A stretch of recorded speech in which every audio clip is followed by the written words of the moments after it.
Only a month or so ago, it looked like we might be on our way to some sort of deal in Iran. The ceasefire was sort of holding, and both sides had an incentive to get a deal done as soon as possible. The blockade was putting pressure on Iran's economy, and the continued closure of the Strait of Hormuz was putting pressure on Trump's poll numbers. However, in the past couple of days, any optimism has evaporated. The latest round of negotiations didn't seem to be going anywhere, and after Trump announced on Truth Social that the US Navy would be, quote, guiding commercial ships through the strait, the war seems to have essentially restarted, with the US and Iran trading strikes in the Persian Gulf and the UAE reporting fresh drone strikes on its territory.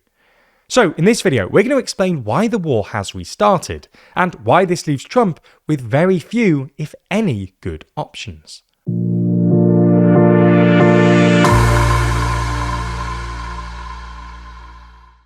The next issue of our magazine is out very soon, with this issue focusing on all of the wars Trump's been involved in during his second term, with each dot on the cover representing a different military intervention or strike.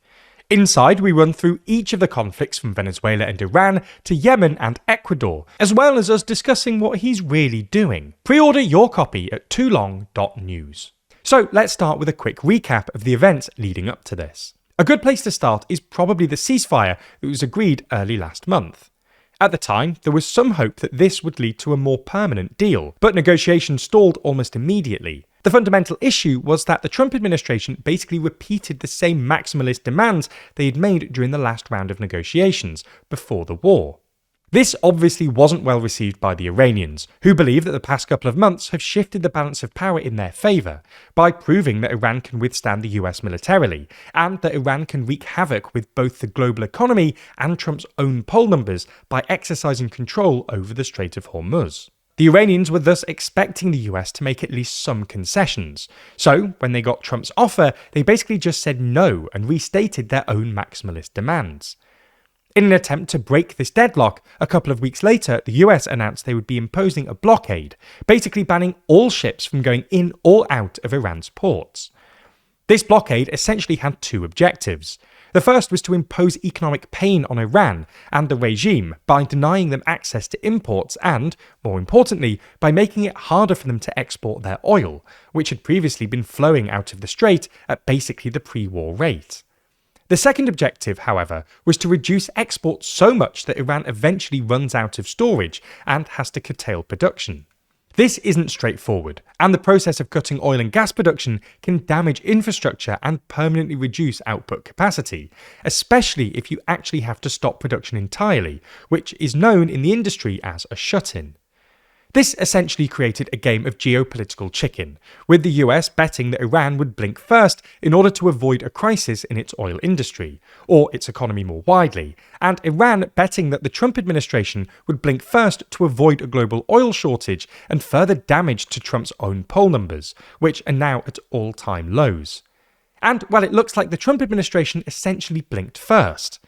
This seems to be in part because the administration overestimated how sensitive the Iranian regime would be to economic pain, although this shouldn't really have come as too much of a surprise, given the regime has withstood consecutive rounds of sanctions and has a long record of prioritising dogma over the well-being of ordinary Iranians. But it's also because they underestimated how long Iran's oil industry would be able to cope before being forced into the sort of catastrophic shut-ins that Trump and co were pushing for. This is in part because Iran has been able to lean on alternative export routes like its border crossings with Pakistan, as well as unorthodox storage methods like mothballed tankers.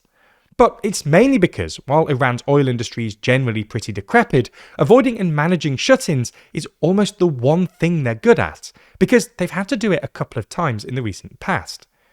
After the US escalated sanctions in 2013 and then again in 2019, Iran's exports collapsed and they were forced to suddenly cut production. Both times, however, they were able to pull this off without much damage to productive capacity, let alone any explosions.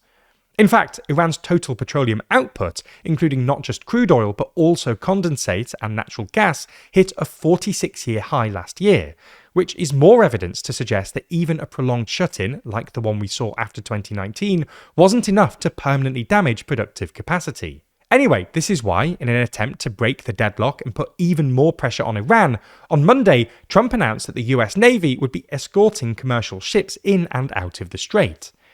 This does look like a tacit admission on the part of the Trump administration that the blockade wasn't working, or at least not fast enough. So Trump and co decided they needed to do something to both ease the strain on the global economy and put more pressure on Iran.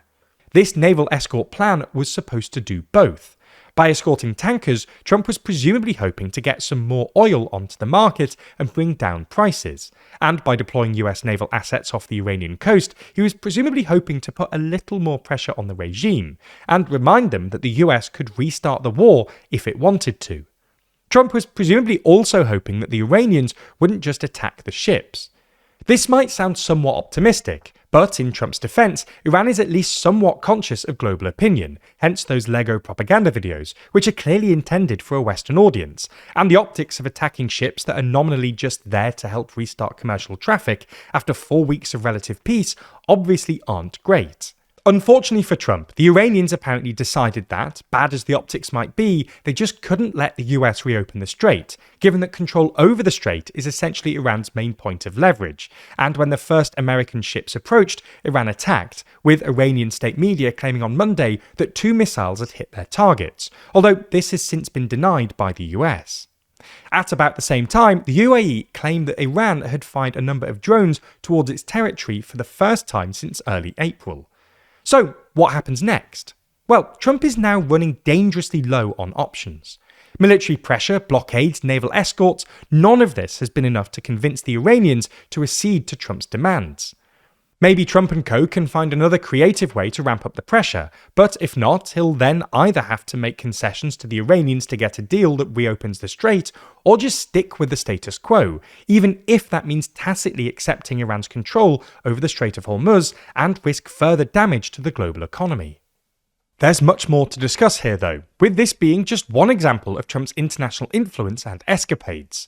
As I mentioned, the next issue of our magazine, Too Long, is out very soon, where we dive much deeper into all of these conflicts. Plus, if you subscribe using promo code SUMMER26 at checkout, you'll get 20% off every copy as long as you stay subscribed, plus an additional £3 off your first copy. It's not just Trump's wars and conflicts though. The summer issue of Too Long contains news from each region, including pieces from elections around the world, including the UK, Bulgaria, Hungary, Slovenia and Denmark, a piece on if we're heading into a new world war, the Euro's missing members, an update on what's happening following the Gen Z protests of last year, as well as a rundown of Trump's continued threat towards Greenland.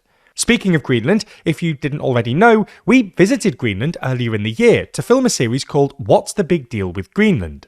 While there, we explored the vast, impenetrable country, camped on a glacier, and drove out to the US's abandoned military bases. The first episode will be out soon, with all episodes exclusively available to TLDR Party members. You can learn more about TLDR Party by clicking the link in the description, but the cheapest way to sign up is in a bundle with Too Long. So if you are going to subscribe to the latest issue of the magazine, consider grabbing yourself a TLDR Party membership at the same time.